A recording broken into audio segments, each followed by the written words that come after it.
Hello, welcome to Examining an Author's Writing. We'll be analyzing syntax, connotative diction, and rhetorical devices for their effect upon meaning.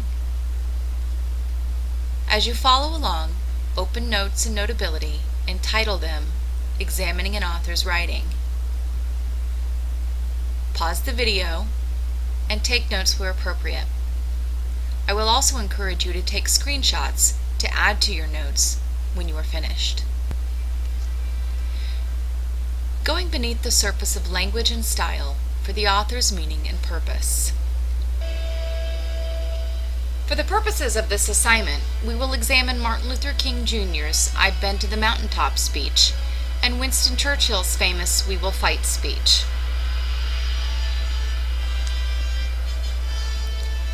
Let's begin with your first bolded heading. Examining syntax. Syntax is defined as the way in which words are arranged in sentences and how those phrasings ultimately affect the piece. An easy way to describe sentences are one of the four: declarative, imperative, interrogative, or exclamatory. However, to go beneath the surface, readers need to dissect and identify the complexity of a sentence and the author structure of a sentence in order to find meaning.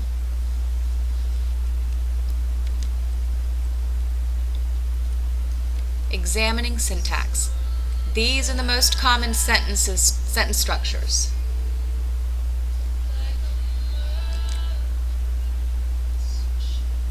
There are 3 on this slide. Take a screenshot and load these into Notability. Take brief notes on each. A cumulative structure is a sentence that consists of initial independent clauses followed by a number of subordinate constructions.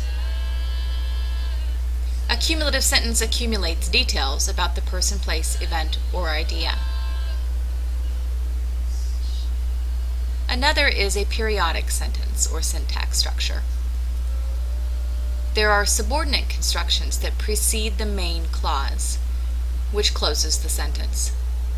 Delaying the principal thought or delaying the main idea increases its importance. It is very emphatic. Another is convoluted syntax. In a convoluted sentence, the main clause is split in 2, opening and closing a sentence. There is a subordinate construction that intrudes between the parts of the main clause.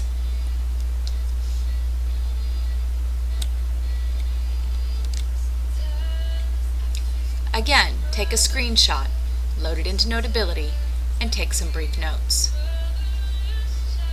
A segregating syntax structure consists of a relatively short, uncomplicated sentence. It stands apart from the rest of the sentence structures. Segregated sentences are strong, they are repetitive, they are emphatic, and very often in a paragraph, a segregating sentence contains the main idea. Freight train syntax. Freight train syntax couples short independent clauses to make longer sequential statements. They are useful to link a series of events, ideas, impressions, feelings, or perceptions as immediately possible without judging their relative value or imposing logical structure.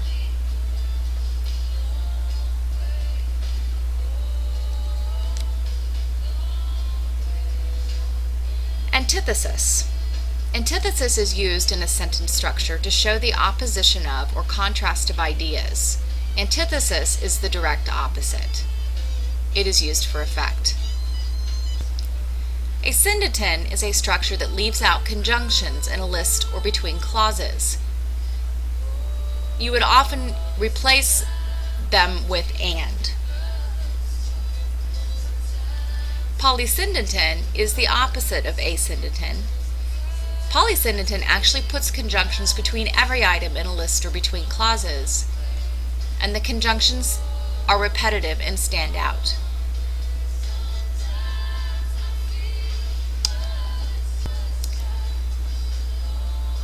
Another style of syntax is the use of anaphora.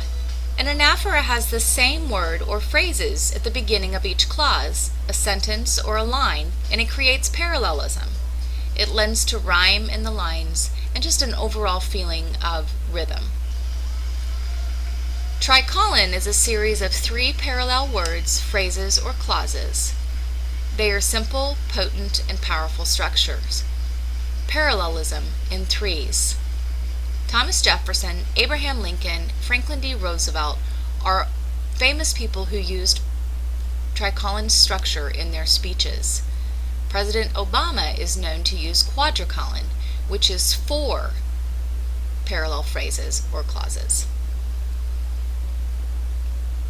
An epistrophe is the opposite of anaphora, repetition of word or phrases that end clauses. You will see a repetition of these clauses at the end of sentences. And lastly, the last 3 structures that we'll look at in syntax are repetition, parallelism, and juxtaposition. Repetition is very much like it sounds.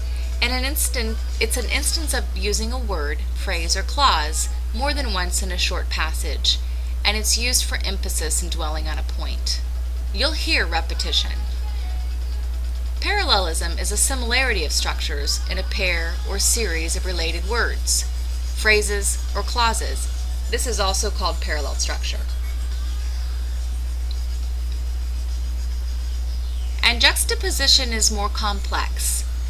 In a sentence, juxtaposition is used to place dissimilar items, dissimilar descriptions, or ideas close together or side by side so that we really see the contrast.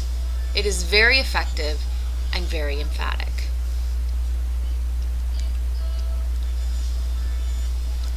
So let's look at Martin Luther King Jr.'s speech in Memphis, Tennessee. He was assassinated the next day. Notice the irony in talking to God about mankind's achievements and being discouraged that the world is a sick place.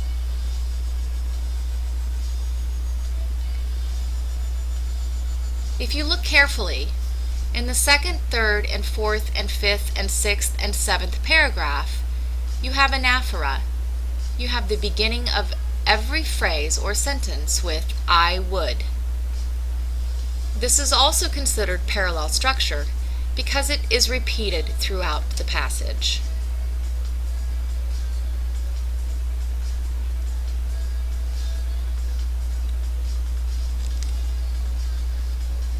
Most eloquent speakers use parallel structure to emphasize their purpose. Note Martin Luther King's repetition, his parallel structure in specific positions within a sentence, and in this case it is anaphora. He was also a masterful speaker who wove allusions of biblical, historical, and geographical nature into his speech. Within the last 2 paragraphs, the tone of Martin Luther King begins to feel darker. His connotative diction begins to shift toward an overall mood of worry and frustration as he talks about his time in history. Tomorrow we will examine word choice, specifically connotative diction.